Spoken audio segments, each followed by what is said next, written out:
Кыргызстанда акыркы суткада коронавирустагы 247 кишиден табылып, 5 бейтап каза болду. Каза болгондор Бишкек шаары менен Чүй облусунун тургундары.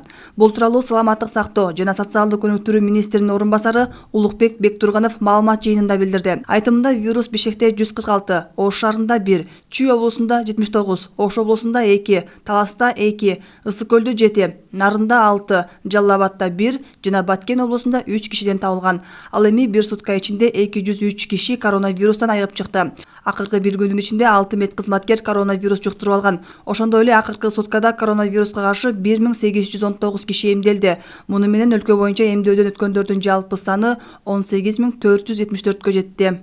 Стационарлардын дарылоо жаткан бейтаптардын саны Бишкек шаарында 862, Ош шаарында 41, Чүй областында 382, Ош областында 31, Талас областында 8, Нарын областында 31, Ысык көл областында 83, Жалал Абад областында 20, Баткен областында 11, стационарларда дарыланып жаткан 1469 бейтаптардын 13-ü канаттандырылалык, 1049-у орто оордукта, 342 оор абалда, 65 жаран өтө оор абалда.